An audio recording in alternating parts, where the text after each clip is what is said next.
જન્મદિવસ નિમિત્તે વિદ્યાકુંજ સ્કૂલમાં વિશેષ કાર્યક્રમ। પાલનપુર વિદ્યાકુંજ સંકુલ પાલનપુર જગતનગર ખાતે તાજેતરમાં ભારતના અગ્રણી ઉદ્યોગપતિ રતન ટાટાના જન્મદિવસ નિમિત્તે વિશેષ કાર્યક્રમનું આયોજન કરવામાં આવ્યું હતું। આ કાર્યક્રમમાં પ્રાર્થના સભા, પરિસંવાદ અને નિબંધ સ્પર્ધાનો સમાવેશ થતો હતો। રતન ટાટાના અવસાન બાદ તેમના જીવન અને કાર્યોને શ્રદ્ધાંજલિ આપવા માટે આ કાર્યક્રમનું આયોજન કરવામાં આવ્યું હતું। વિદ્યાર્થીઓમાં રતન ટાટા જેવા મહાન વ્યક્તિ પ્રત્યે આદર અને સન્માન કેળવવા માટે ધોરણ 8 થી 12 ના વિદ્યાર્થીઓ માટે નિબંધ સ્પર્ધાનું આયોજન કરવામાં આવ્યું હતું। આ સ્પર્ધામાં 250 થી વધુ વિદ્યાર્થીઓએ ભાગ લીધો હતો। વિજેતા વિદ્યાર્થીઓને ટ્રોફી અને રોકડ પુરસ્કારો આપી સન્માન આપવામાં આવ્યું હતું। સંસ્થાના મેનેજિંગ ટ્રસ્ટી શ્રી જયંતિભાઈ પટેલે કાર્યક્રમનું ઉદ્ઘાટન કર્યું હતું અને વિદ્યાર્થીઓને રતન ટાટાને તેમના આદર્શ બનાવવા અપીલ કરી હતી। આ કાર્યક્રમ વિદ્યાર્થીઓમાં દેશભક્તિ અને સમાજ સેવાની ભાવના જગાવવામાં મહત્વનો પુરાવો આપે છે। NN news Surat. દર્શક મિત્રો, NN ન્યૂઝને લાઈક, શેર, સબસ્ક્રાઇબ કરો, બેલ આઇકન પ્રેસ કરો જેથી આપને નોટિફિકેશન્સ મળતી રહે।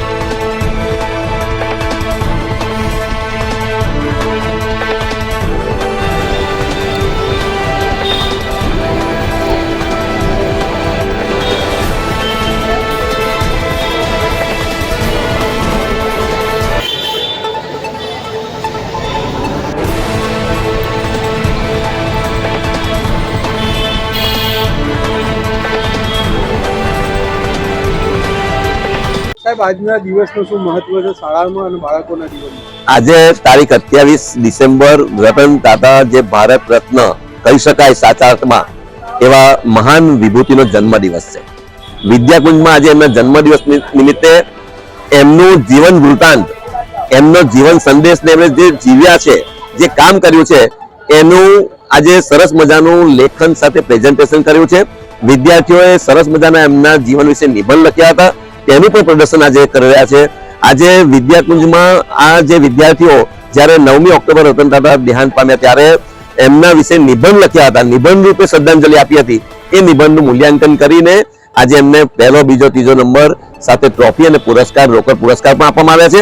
સરસ મજાના નિબંધનું આજે ચિત્ર આજે પ્રદર્શન વિદ્યાર્થીઓ કરી રહ્યા છે ત્યારે ખાસ કરીને સંદેશ એ છે કે વિદ્યાર્થીઓમાં એમના મૂલ્યો, આવી મહાન વિભૂતિઓના મૂલ્યો, આવા મહાન વિભૂતિઓને આદર્શ માની, રોલ મોડેલ માનીને એમનું જીવન કંડારે એ મારો ખાસ સંદેશ છે। નિબંધ લેખન કર્યું હતું અને ત્યારે તમે એમનો નિબંધોનું વાંચન કર્યા અને નંબર આપ્યા?